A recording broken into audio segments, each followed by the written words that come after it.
You know, there is a silence coming, and I don't mean that metaphorically. I mean a literal decibel-level silence. If you just look at the automotive landscape right now, especially in the luxury space, the volume knob is being turned all the way down. Mm-hmm. We are entering the era of the hum, the whine, the silent whoosh of the electric motor. It's efficient, it's clean, and it is very, very quiet. It is. It's the inevitable future, really. But before we all go quietly into that good night, there is one specific machine that seems absolutely determined to go out screaming. Screaming, popping, crackling, and probably setting off a few car alarms on its way out the door. Oh, definitely. Welcome back to the Deep Dive. Today we are conducting a post-mortem, or maybe it's more of a living eulogy for the Jaguar F-Type, because 2024 is it. It's the end of the line. And it's not just the end of a model year or, a specific nameplate. We need to be really clear about the stakes here. Right. This is the end of 75 years of internal combustion sports cars from Jaguar. This lineage, it goes all the way back to the XK120 in 1948. The fastest production car in the world at the time. Exactly. And it goes through the E-Type, the XJS, the XK, and then finally this, the F-Type. Jaguar is pivoting to become an ultra-luxury, all-electric brand by 2025. So this is it. This is the last dinosaur, and what a dinosaur it is. It's so often described as a V8 gorilla in a tuxedo. Laughs. I love that. It's civilized on the outside, stunningly beautiful, very British, polite, until you step on the loud pedal, and then it just tries to rip your face off. That is a very, very apt description. And our mission today is interesting because we aren't just going to review the 2024 final edition. No. We're looking at the entire lifespan of the car, from its launch back in 2013 right up to today. Yeah. And based on this stack of research we've got, from Car and Driver, from Savage Geese on YouTube, Hot Cars, and of course the absolute war zones that are the ONA forums on Reddit. The best source for real-world information. Absolutely. We're going to explore a kind of controversial theory. Right. The theory is that the older F-types, specifically the ones from before that big facelift in 2020, might actually be the better cars. The pre-facelift models. Exactly. We're going to argue that while the new ones are technically better on paper, they have CarPlay, they're safer, they don't try to kill you quite as much, the old ones are where the soul is. But we have to balance that, that emotional appeal with the hard truths. Believe me, there are some very hard truths in this file. Oh, yeah. We're going to talk about reliability, specifically those notorious British car stereotypes, and whether they really hold water. We've got data on coolant pipes bursting. Which is terrifying. Injectors seizing themselves into the engine block, and even buttons that literally melt into goo. But on the other hand, we also have data on miles per gallon, which is completely off the charts. So, okay, let's unpack this. We have to start with the look, the design, because let's be honest, you buy an F-Type because you walked away from it in a parking lot, turned around to look at it, and your knees got a little weak. You really have to go back to around 2011 to understand the genesis of this thing. The man's name is Callum. He was the design director at Jaguar at the time, and he penned this concept car called the CX-16.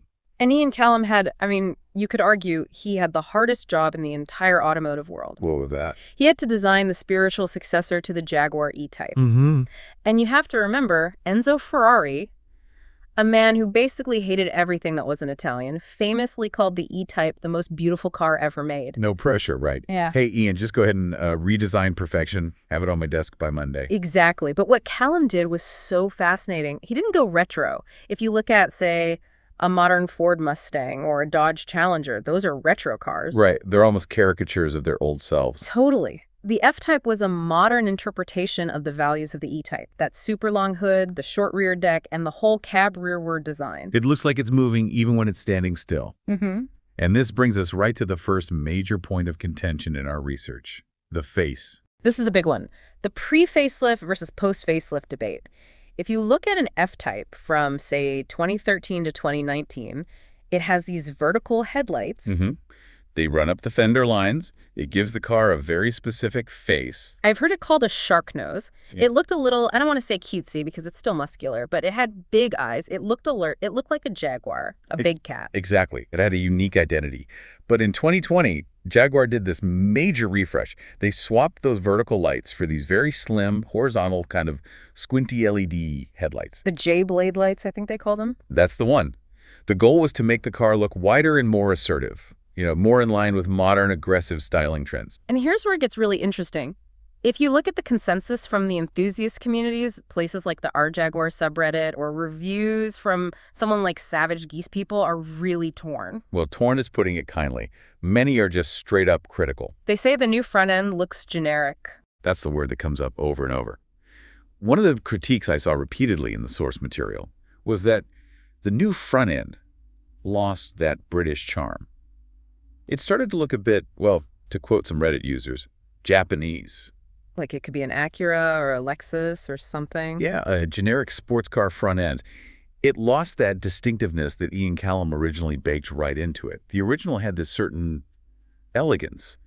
The new one is just aggressive for aggression's sake. It's like when a band releases a really polished pop album after a raw debut. You know, it's technically cleaner, but the vibe is gone. That's a great analogy. But we can all agree on the rear end, right, through the whole production run. Oh, absolutely. The rear end is universally praised. It's perfect. The way the taillights wrap around those incredibly wide rear haunches. It's quintessential sports car design. Even in the 2024 75 edition, they kept that rear largely the same. They updated the LED signature to a monogram pattern, which is kind of cool. It is cool. But the shape is perfect. It didn't need fixing. It's all about the hips on this car. Now, okay, let's open the door and slide inside, because this is where that gorilla in a tuxedo metaphor really gets tested. You sit down. Yeah. How does it feel? It's a 1+1 cockpit. That's Jaguar's term for it. And what that means is there's this prominent grab handle. Handle. Exactly. Yeah. It separates the passenger from the driver. It really walls off the driver, making it feel almost like a fighter jet cockpit. It's very, very driver-centric. I love the theatrics of it. When you push the start button, the center air vents, Yeah. they rise up out of the dashboard. Yeah. It's completely unnecessary, it's mechanically complex, and it's probably prone to breaking, but my God, it is cool. It is cool until it breaks. And that brings us, unfortunately, to the interior quality. This is a recurring theme in all our sources. You were paying, originally, well over $100,000 for the top trims of this car. Yeah. But the materials, they just don't always match that price tag. Trash can plastics. That was a direct quote from a review I read. It's harsh, but it's fair. The areas you touch all the time, the steering wheel, the seats, they're lovely. You get Windsor leather, great stitching. Beautiful stuff. But the plastics around the shifter, the cup holders, the window switches, they feel brittle and cheap. And for the early models, specifically 2014 and 2015, there is a notorious issue. Ah, yes. The sticky button situation. This is my favorite British car quirk. Explain this to me. How do buttons melt? It's a chemical reaction.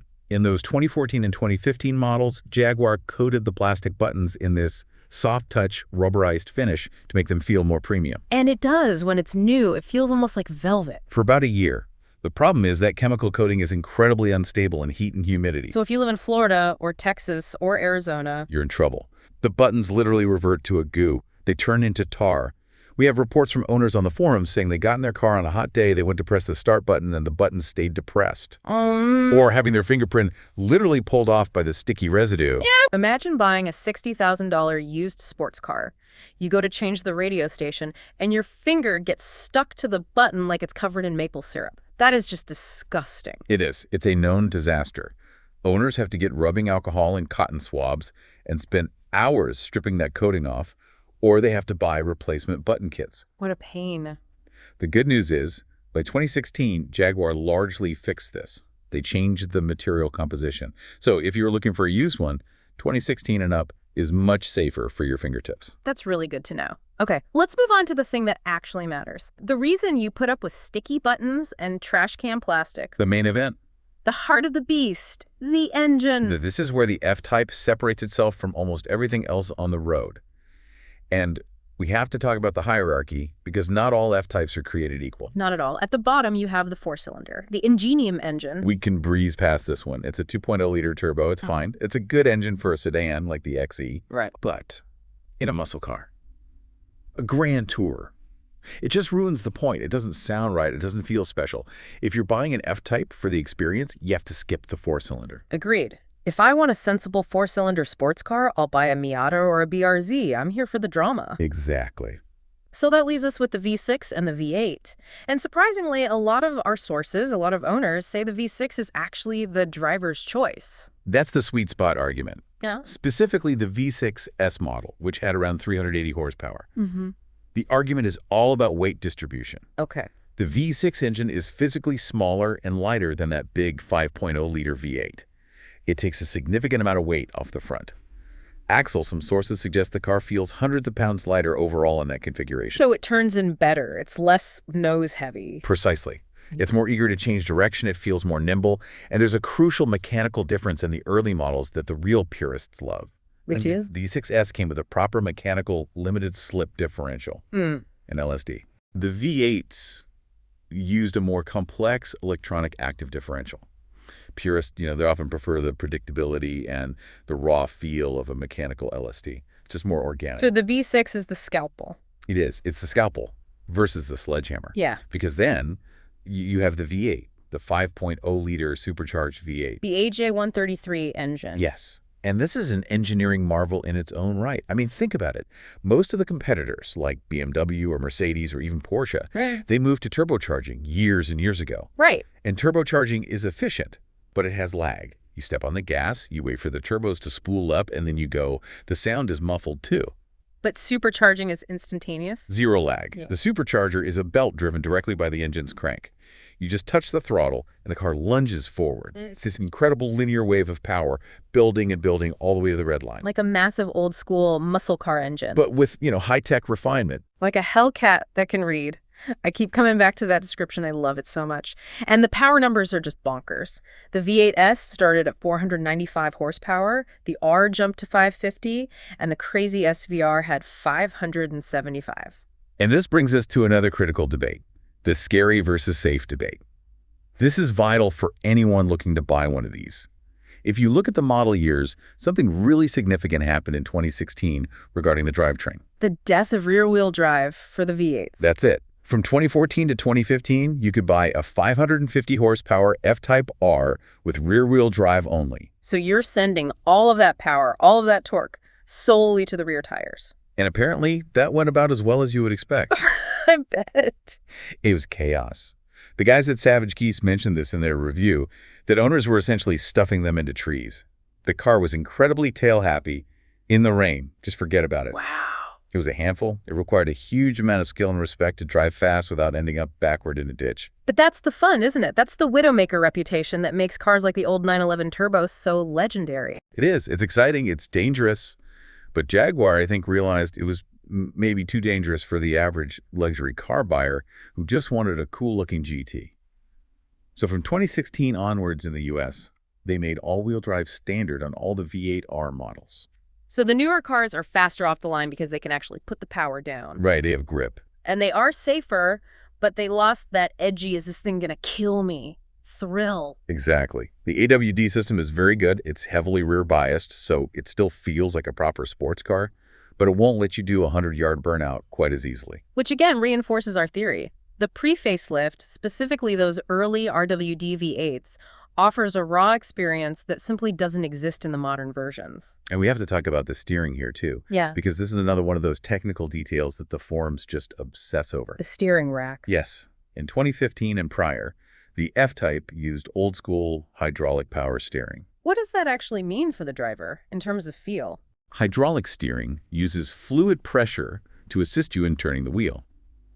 The benefit of that is that it transmits vibrations and feedback from the road extremely well. You feel everything. You can feel the texture of the asphalt through your fingertips. If you run over a pebble, it feels alive. It communicates what the front tires are doing. And then they changed it.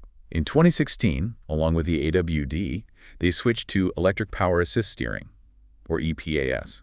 This uses an electric motor instead of fluid. Which is more efficient, right? It saves a tiny bit of fuel. It does, and it also allows for features like lane keep assist and things like that. But it filters out all that noise. It feels a bit more numb. It's still accurate, but it's less communicative. It's like you're playing a video game. So again, the older car is more raw. The newer car is more sanitized. It is the recurring theme of this entire car's lifespan. Okay.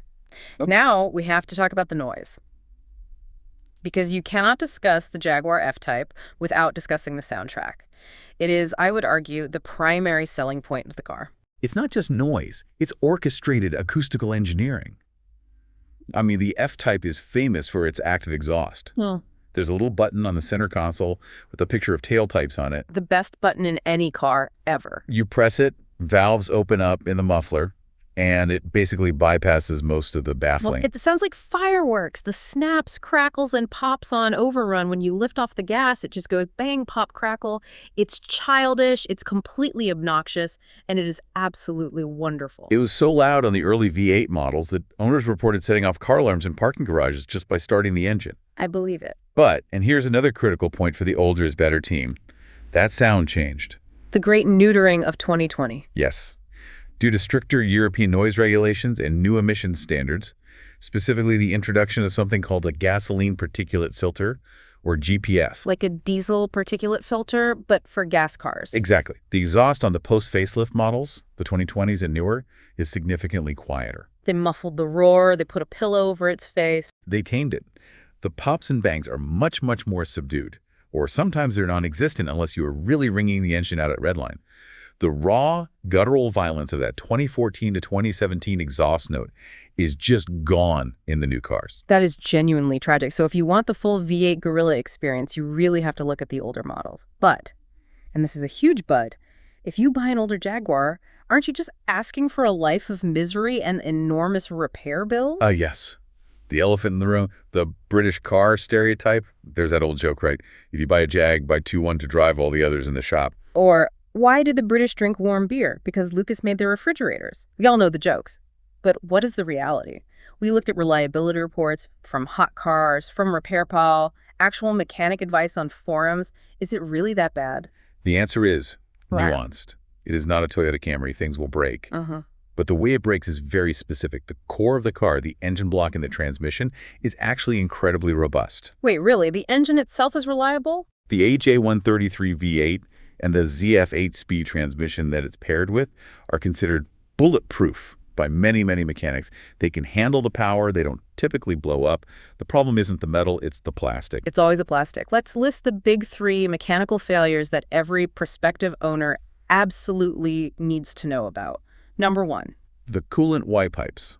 This is the classic failure, the big one. On top of the engine, buried deep under the supercharger, there are a series of plastic pipes that carry hot coolant. Okay.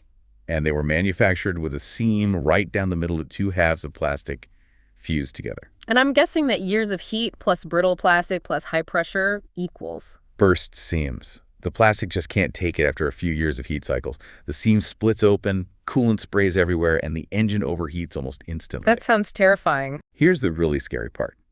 The temperature sensor in the car measures the temperature of the liquid coolant. Once all that liquid has sprayed out, the sensor is just reading air temperature.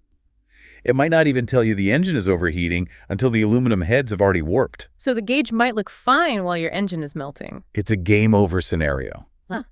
But there is a fix, and it's mandatory. If you buy a used F-Type, the very first thing you do is you replace those plastic pipes with aftermarket aluminum pipes. Ah, okay. A permanent solution. Exactly. There are kits available. Once you switch to aluminum, the problem is solved. There are no seams to burst. Okay, so that's manageable. A known issue with a known fix. What's failure number 2? Fuel injectors. And this is a design flaw that is almost comical if it weren't so expensive. Oh, boy. On the early models, specifically the pre-facelift ones we love so much, the hood vents were positioned in a way that allows rainwater or water from a car wash to drip through the mesh. And land where? Directly onto the engine cover, which then funnels it right on top of the fuel injectors.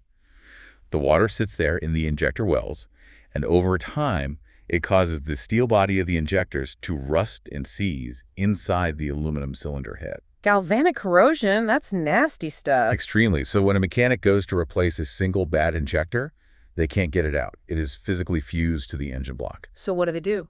They need special slide hammers, sometimes hydraulic pulling tools. It can turn a $500 repair into a $3,000 nightmare just because of where a vent was placed. Wow. So just don't park it outside in a monsoon. Or get the updated engine cover. Jaguar did redesign the cover to divert water better in the later years, but on an early car, that's something you have to check for. Pop the cover off and look for rust around the injectors. Okay. And the third big one? The rear differential. The seals are known to fail, which causes the gear oil to leak out. If the fluid gets too low, the gears inside start to grind. If you test drive an F-Type and you hear a whining noise from the back of the car, especially while turning, that differential might be toast.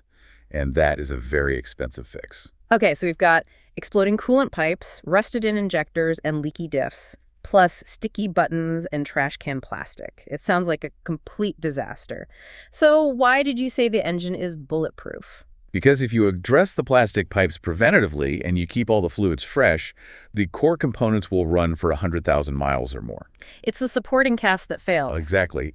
It's not fragile in the sense that the pistons will crack or the timing chain will snap, although timing chains can be an issue if you follow the recommended oil change interval. Oh, the classic manufacturer recommended interval. Let me guess, something ridiculous like 15,000 miles. Exactly. Jaguar says you can go 15,000 miles or 1 year between oil changes.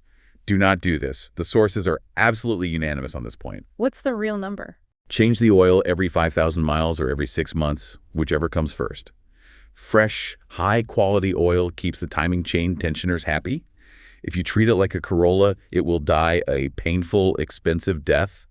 If you treat it like the high-performance machine it is, it's surprisingly durable. So it requires obsessive maintenance. It's not a car, it's a relationship. You have to put the effort in. That is the perfect way to put it. Let's pivot to the competition, because you don't buy an F-Type in a vacuum. You're standing there with, say, $60,000 or $80,000 to spend, and you're looking at the Jaguar, and then you look over at the Germans. You look at the Porsche 911. The 911 is the benchmark. It is the gold standard of sports cars. And if we're being completely objective looking at build quality, chassis rigidity, resale value, track times, the Porsche 911 is a better car. It's clinical, it's perfect, it's a surgical instrument. It is. It does everything right. But that's also the main criticism you hear from F-Type owners. One Reddit user put it brilliantly. He said, "I've driven 911s. I'm not interested in VW Beetles." Ouch, that's the sole argument again. It is. The argument is that the 911 is a tool. It's an instrument of speed. The F-Type is a character. It has flaws, it's loud, it's a bit silly, but it's got personality. And it's rare. It's so rare. In places like Los Angeles or Miami, a Porsche 911 is as common as a Toyota RAV4. You see them on every corner, an F-Type. It stands out. It says something different about the driver. It says, I like danger and I hate money. Or it says, I value emotion over statistics. Fair enough. What about the American rival, the Chevrolet Corvette? Especially the C7 and now the incredible mid-engine C8. This is a really tough comparison because the Corvette, dollar for dollar, just demolishes the Jaguar in pure performance. Good question. The C8 does 0-60 in under 3 seconds. It handles like a legitimate supercar, and it costs less to maintain. Parts are cheap. But, and there's always a but with the Corvette, it's the image. The stereotypes run deep, don't they? There's the new money flashiness, or the jean shorts and New Balance sneakers vibe of the older generation. One Reddit comment I saw joked, the Corvette requires a mullet to start the engine. Whereas the Jaguar just has class. It's a grand tour. You can pull up to a valet at a 5-star hotel in an F-Type, and it looks elegant and expensive. You pull up in a bright yellow C8 Corvette, and it looks like you're trying to race everyone in the parking lot. It's a different statement. Also, there's a practical point here that a lot of people miss. The F-Type Coupe is actually a usable car day to day. Right. The trunk is surprisingly large. You can fit 2 sets of golf clubs in the back of the coupe. I've seen it done. Yes. It's a hatchback. The glass lifts up, and there's a ton of space. The Corvette C8 has a frunk and a rear trunk, but the shapes are really awkward. But we have to be clear, the F-Type convertible. Oh, the convertible's trunk is a joke. It's a glove box in the back of the car. You can fit maybe a sandwich and a light jacket? It's laughably small. So if you ever want to take a road trip, you have to get the coupe. Okay, we've covered design, power, reliability, and the rivals. Now let's get down to business. I want one. Our listener wants one. But they're smart. They've heard about the depreciation. How bad is it, really? It is brutal. The F-Type has one of the steepest depreciation curves in the entire luxury market. The data we have suggests it loses about 49% of its value in the first 5 years. So let me get this straight. If you bought a brand new F-Type R for, say, $110,000 5 years ago, it's worth about $55,000 today. Or less, which is just terrible, terrible news for the original owner. But it's incredible news for the second-hand buyer. It's a feature, not a bug. Exactly. You're getting a $100,000 supercar experience for the price of a loaded Ford Explorer. So what is the sweet spot? If you had to pick 1 year and 1 model to buy right now, based on everything we've learned, what is it? Okay, based on the synthesis of the reliability data, the performance, and that pre-facelift soul we've been talking about, the smart money is on a 2016 or 2017 F-Type R. Why those 2 years specifically? Here's the checklist. 1, you get the fixed interior, By 2016, they solved the sticky buttons issue. The interior just holds up better. Okay, that's a big one. 2. The infotainment was slightly updated. Wow. It's still not great compared to a modern iPad, but it works better and is less buggy than the original 2014 version. Good. 3. You get the all-wheel drive, which makes that 550 horsepower actually deployable in the real world without constantly spinning out or trying to kill you. And 4. Crucially, these are pre-2020. They do not have the particulate filters. They still have the full volume, wake the dead, set off car alarms exhaust note. And they still have the original Ian Callum vertical headlight face. It's the Goldilocks car. It has most of the important reliability fixes, but it keeps all of the old school character. Exactly. Now, if you're a complete lunatic and you want the pure, unfiltered danger, the authentic experience, then go for a 2015 F-Type R. That is the only year you could get the 550 horsepower R model with rear-wheel drive and the old hydraulic steering. Oh, the hydraulic steering. I forgot about that. It offers more feedback, right? So much more. It vibrates with the road. It feels more alive. But again, RWD plus 550 horsepower equals danger. You have to know what you're doing.